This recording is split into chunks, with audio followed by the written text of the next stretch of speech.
Hello दोस्तों, आप सभी को गुलाब जामुन जैसी मीठी मीठी नमस्कार। और उसी के साथ आप लोगों का स्वागत है आईपीओ के लव ट्रायंगल शो में। एक और SME company ready mix construction machinery लेके आ रही है अपना जे आईपीओ। यहाँ पर हम आज इस रिव्यू वीडियो में इस कंपनी का पूरा कच्चा चिट्टा खोलने वाले हैं, बेसिक से लेके एडवांस तक। अगर मैं स्टार्टिंग में इसमें अपने पर्सनल डिसीजन की बात करूं तो based on the external factor और जिस तरीके से हमें रिसेंटली लिस्टिंग देखने को मिल रही है एसएमई आईपीओ में स्पेशली, उसके बेस पर आज के दिन मेरा कोई फाइनल डिसीजन नहीं है। बट हाँ, एक ओके ओके सा आईपीओ और हमें कुछ काफी ज्यादा इफर्ट्स वाले पॉइंट भी इस आईपीओ में देखने को मिलने वाले हैं, जिसकी वजह से मैं ज्यादा इंटरेस्टेड नहीं हूँ इस आईपीओ में। बट फिर भी जो भी मेरा फाइनल डिसीजन होगा वो मैं आप लोगों को टेलीग्राम चैनल पर अपडेट कर दूंगा, लिंक आपको डिस्क्रिप्शन में मिल जाएगा। बट फिर भी आप लोग एक बार इस वीडियो को देख लीजिएगा, समझ लीजिएगा, फिर अपने रिस्क रिवॉर्ड रेशियो और माइंडसेट के अकॉर्डिंग अपने फाइनेंशियल एडवाइजर से कंसल्ट करके कोई फाइनल एक्शन बनाइएगा। उसी के साथ साथ आप लोगों को म्यूचुअल फंड में या इंश्योरेंस सेगमेंट में किसी भी तरीके की कोई भी हेल्पलाइन की जरूरत है, या आप लोग चाहते हैं कि being a mutual fund distributor हम आपका पैसा मैनेज करने में आपकी हेल्प करें, चाहे वो SIP हो, STP हो, SWP हो, बूस्टर STP हो, जो लमसम अमाउंट हो, तो आपको डिस्क्रिप्शन में मेरा फोन नंबर मिल जाएगा, आप मुझसे कांटेक्ट कर सकते हैं। और उसी के साथ साथ अगर आप हमारे थ्रू अपनी SIP वगैरह खुलवाते हैं तो आपको एक प्राइवेट व्हाट्सएप ग्रुप में ऐड कर दिया जाएगा, जहां पर आप लोगों के साथ आईपीओ से रिगार्डिंग एडिशनल इन्फॉर्मेशन शेयर की जाती है। अब अगर हम कंपनी की बेसिक डिटेल की बात करते हैं तो 2012 में ये कंपनी इनकॉर्पोरेट हुई थी।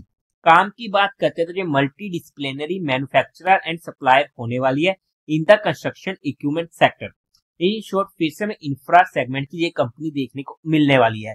कंपनी ऑफर करती है engineering solutions for designing, developing, fabricating and installing plant machinery and equipment, जिनमें dry mix motor plants, concrete plant support, silos and customize project include हो जाते हैं। और कंपनी प्रोवाइड करती है end to end turnkey solution including conceptualization, development, fabrication, testing, installation and after sale service, जैसे कि repair and maintenance for plant machinery and equipment.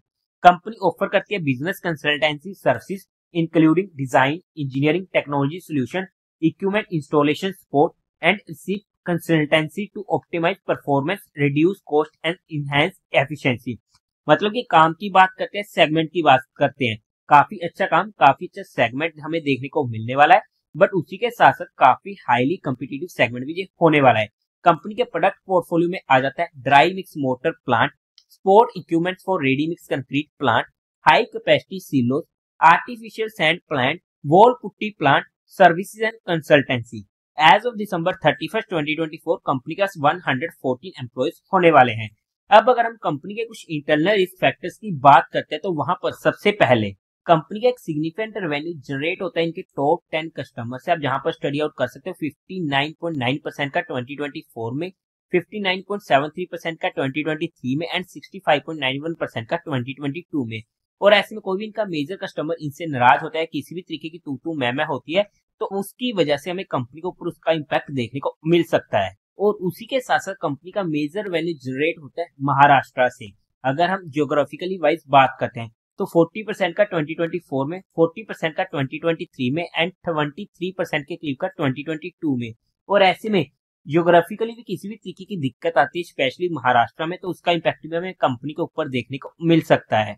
Company का खुद का रजिस्टर्ड ऑफिस या फैब्रिकेशन यूनिट इनकी नहीं होने वाली है, वो लीज बेसिस पर ली गई है। पास्ट ईयर्स में हमें यहाँ पर नेगेटिव कैश फ्लोस देखने को मिले हैं, जहां पर आप स्टडी आउट कर सकते हैं। कंपनी के ऊपर हमें यहाँ पर कुछ लीगल प्रोसीडिंग्स वगैरह भी देखने को मिल रही है, जहां पर आप उन्हें भी स्टडी आउट कर सकते हैं। तो यहाँ पर हमने कुछ इंटरनल रिस्क फैक्टर को स्टडी करने की कोशिश करी है, बाकी आप इनके DRHP में स्टडी आउट कर सकते हैं। अब अगर हम कंपनी के टेंटेटिव टाइम टेबल की बात करते हैं तो ये आईपीओ ओपन होगा 6 फेब को, क्लोज होगा 10 फेब को, अलॉटमेंट 11 फेब को, रिफंड मिलने जा आपके अकाउंट में क्रेडिट हो जाएंगे शेयर इफ अलॉटेड 12 फेब को, टेंटेटिव लिस्टिंग डेट 13 फेब की, face value 10 rupees per share की। प्राइस बैंड की बात करते हैं तो 121 से 123 रुपीज पर शेयर का होने वाला है।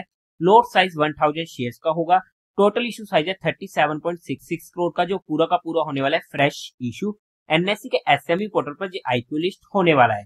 कोटा की बात करते हैं तो क्वालिफाइड का 50% का, रिटेल में 35% का, एचएनए में 15% का होने वाला है। लोट साइज में रिटेल कैटेगरी में एक लोट पड़ेगा 1000 शेयर्स का, जिसकी अमाउंट पड़ेगी 1,23,000 की। एचएनए कैटेगरी में मिनिमम 2 लोट्स के लिए अप्लाई करना पड़ेगा, जिसकी अमाउंट पड़ेगी 2,46,000 रुपीज की।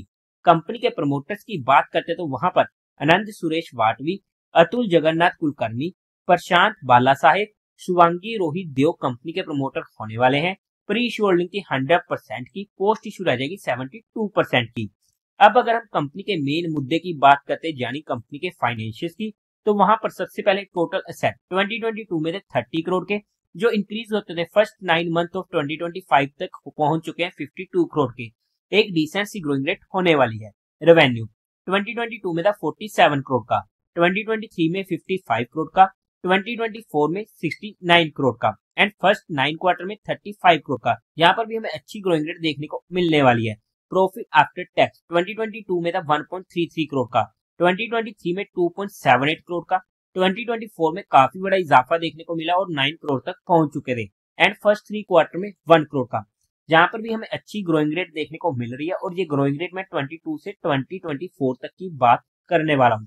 नेटवर्थ 19 करोड़ की, रिजर्व एंड सरप्लस में 11.9 करोड़ का कैश अवेलेबल है। टोटल बोरिंग कंपनी के ऊपर 16.68 करोड़ की होने वाली है। अब अगर हम ओवरऑल में फाइनेंशियल्स की बात करते हैं, तो वहां पर एज पर ग्रोथ रेट अच्छे फाइनेंशियल हमें देखने को मिलने वाले हैं, बट जिस तरीके से जहां पर हमें काफी बड़ा इजाफा देखने को मिला है, उसकी वजह से हमारे मन में शंकाएं भी आ जाती हैं और पहले 9th मंथ में सिर्फ 1 करोड़ का प्रॉफिट देखने को मिल रहा है, जो हमारे लिए एक मेजर नेगेटिव पॉइंट हो जाता है। अब इसका रीजन क्या है? रीजन जो मर्जी हो, बट एट द एंड मेरे लिए मैटर करता है रिजल्ट, और रिजल्ट में हमें यहाँ पर 1 करोड़ का ही प्रॉफिट देखने को मिलने वाला है। रेवेन्यू की भी बात करते तो जहां पर हमें रेवेन्यू में भी दिक्कतें देखने को मिल रही है, तो वहां पर इस साल के फाइनेंशियल्स में हमें दिक्कतें देखने को मिली है इस कंपनी में। अब अगर हम ओवरऑल में फाइनेंशियल्स की बात करते तो एज पर फिगर्स हम okay to slightly positive company के फाइनेंशियल्स बोल सकते हैं, बिकॉज फिर भी कंपनी प्रॉफिट में होने वाली है। अगर हम बात करते हैं कंपनी के ऑब्जेक्टिव की, तो वहां पर इनको रीपेमेंट्स करनी है अपनी कुछ बोरोइंग्स की, सेकंड वर्किंग कैपिटल की requirement, third general corporate purpose.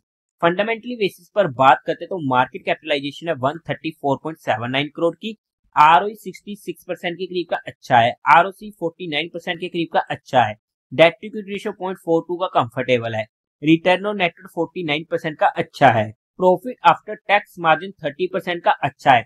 But 2023, 2022 and 2025 के पहले 9th मंथ में हमें काफी कम देखने को मिलने वाला है, जो हमारे लिए अनदर नेगेटिव पॉइंट हो जाता है। प्राइस टू बुक वैल्यू 5.18 की, ईपीएस प्री आईपीओ 11.76 की, पोस्ट आईपीओ 1.27 की, पीई प्री आईपीओ 10.46 की। अगर हम फंडामेंटली बेसिस पर भी बात करते हैं तो अच्छे फंडामेंटल हमें देखने को मिलने वाले हैं, और अगर हम जब पोस्ट आईपीओ पी निकालने की कोशिश करते हैं तो वो निकल कर आती है ऑलमोस्ट 96.85 की, जो काफी ज्यादा हैवीली हो जाता है, बिकॉज वहां पर हमें प्रॉफिट काफी ज्यादा कम देखने को मिला है, जिसकी वजह से हमें इसके पीई में ये इम्पैक्ट आते हुए देखने को मिला है। एज पर ऑफर डॉक्यूमेंट कोई भी पीयर कंपटीटर नहीं है, बट अगर हम इसके जीएमपी की बात करते हैं तो आज के टाइम पर कोई भी जीएमपी हमें इस आईपीओ में देखने को नहीं मिल रहा है। बट अगर हम वैल्यूएशन वाइज बात करते हैं तो वहां पर based on 2025 financial year data ये आईपीओ काफी ज्यादा महंगा होने वाला है, but based on 2024 financial year data ना ही ये आईपीओ सस्ता रहा है ना ही महंगा रहा है, फुली प्राइस्ड होने वाला है। तो ऐसे में इंपॉर्टेंट होगा किस तरीके से आते हैं इसके एक्सटर्नल फैक्टर, स्पेशली किस तरीके से आती है इसकी डिमांड, उसी के बेस पर जो भी फाइनल डिसीजन बनेगा वो मैं अपडेट कर दूंगा। बट फिर भी हमने यहाँ पर सिर्फ कंपनी को एजुकेशनल लर्निंग पर्सपेक्टिव स्टडी किया है, किसी भी तरीके की कोई भी इन्वेस्टमेंट टिप या एडवाइस नहीं है। फिर भी आप लोगों को कोई भी काम करना हो, कोई भी एक्शन लेना हो, तो एक बार अपने फाइनेंशियल एडवाइजर से कंसल्ट करके कीजिएगा। तो देवी और सज्जनों, उम्मीद है आप लोगों को ये वीडियो अच्छी लगी होगी, तो इस वीडियो को लाइक कीजिएगा, शेयर कीजिएगा और साथ ही साथ चैनल को सब्सक्राइब करें। हर हर महादेव।